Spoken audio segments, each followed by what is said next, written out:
Magandang araw grade 7. Sa araw na ito ako ang inyong gabay. Sa talakayan ngayong, ika-5 linggo.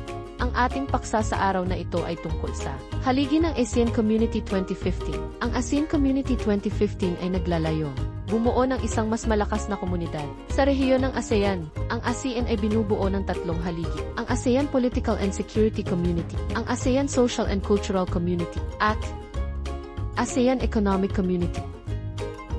Ang ASEAN Political and Security Community at may layunin na palakasin ang ugnayang pampolitika sa rehiyon upang maiwasan ang mga tensyon at pag-aaway at magsagawa ng kooperasyon sa mga isyu tulad ng seguridad, terorismo, krimen at pagresolba ng mga labis na tensyon sa rehiyon. Ito naman ang mga pamamaraan upang makamit ang mga layunin na ito. Una, pagpapatupad ng mekanismo para palakasin ang ugnayan sa pagitan ng mga bansa sa ASEAN. Ikalawa, pagpapatupad ng mga kasunduan at kontrata sa pagitan ng mga bansa para sa pakikisangkot sa seguridad. Pagpapalakas ng mga institusyon tulad ng ASEAN Regional Forum, GA, at ASEAN Defense Ministers Meeting, GIF. At ikatlo, pagpapalakas ng diplomasya sa ugnayan ng mga bansa sa rehiyon. Ang sumunod na haligi naman ay ASEAN Social and Cultural Community. Ang layunin ng ASEAN Social and Cultural Community ay pagpapalakas ng integrasyon ng ekonomiya sa rehiyon, kasama na dito ang pag-alis ng mga pampulitikang hadlang sa kalakalan at pagpapalakas ng pagtutulungan sa larangan ng pananlapi at industriya. Ito naman ang mga pamamaraan upang makamit din layunin.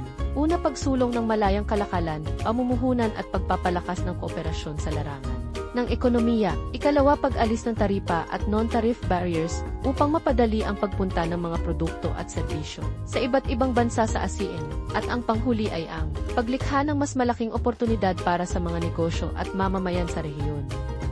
At ang panghuling haligi na nagpapatibay sa ASEAN Community 2015. Ang ASEAN Economic Community. Ang layunin nito ay, palakasin ang pagkakaisa at kultural sa rehiyon. At pagtutulungan sa edukasyon, kalusugan, kapakanan ng mga mamamayan at kapaligiran. Narito naman ang mga pamamaraan upang makamit layunin nito. Pagpapatupad ng mga programa at proyekto para sa kapakanan ng mga mamamayan sa ASEAN, tulad ng serbisyong pangkalusugan, kultura at tradisyon ng mga bansa sa rehiyon. Paglikha ng isang mas makatarungan at magkakapantay na lipunan sa rehiyon ng ASEAN. Hanggang dito na lamang ako. Sana may natutuhan ka sa aking ginawang pagtalakay. Maraming salamat sa pakikinig. #ASEAN Bansa